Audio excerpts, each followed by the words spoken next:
J'ai un petit jardin avec des fleurs et à certains moments de l'année, je voyais à une certaine époque des abeilles venir me butiner et là, depuis 3-4 ans, il y en a bien moins.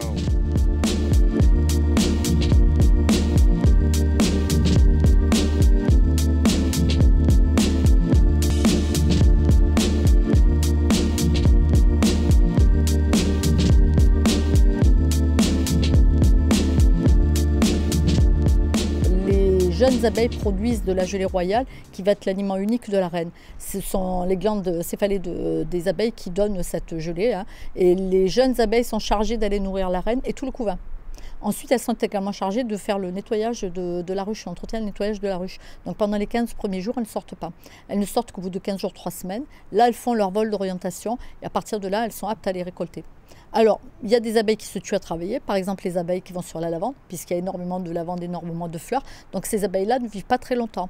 Par contre, les abeilles d'hiver, les abeilles qui naissent à l'automne pour passer l'hiver, elles travaillent très peu et restent dans la ruche. Donc à partir du moment où elles restent dans la ruche, elles vont vivre un peu plus longtemps et c'est elles qui vont permettre le passage de l'hiver pour pouvoir permettre le renouvellement de la colonie au printemps en allant récolter les premiers pollens et les premiers nectars justement pour redémarrer la ruche.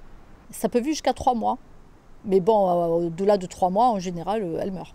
Alors après, la reine, elle, vit jusqu'à 3 ans, elle peut arriver à vivre plus longtemps, mais après, elle n'est plus très productive. Donc comme elle n'est plus très productive, ça ne sert à rien de les garder aussi longtemps.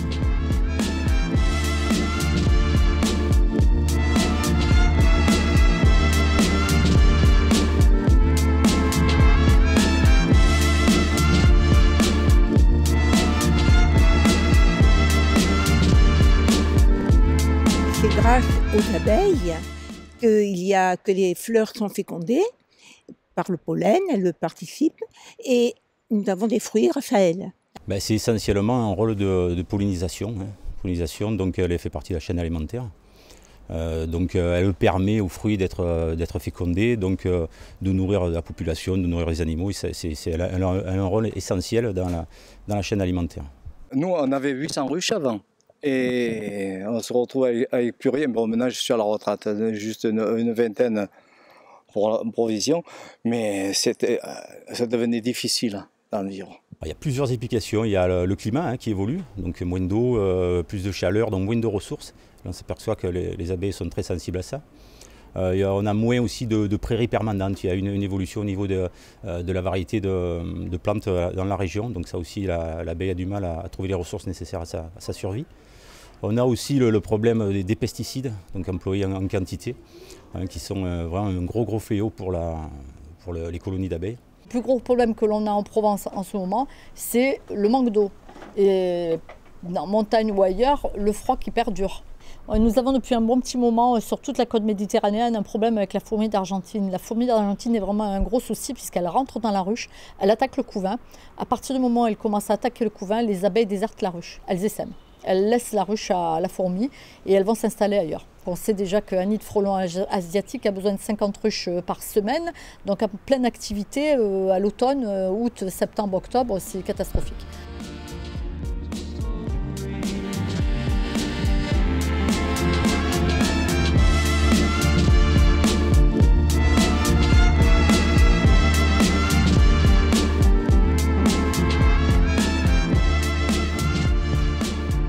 Les gens sont sensibilisés à ça et l'apiculture est à portée de tous, donc on peut avoir une ruche au fond de son jardin, même si il faut se former, même s'il y a des choses à apprendre, mais c'est essentiel effectivement de préserver ce capital abeille.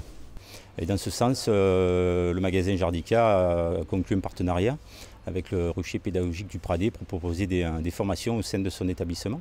Ce métier comporte plusieurs métiers en un seul.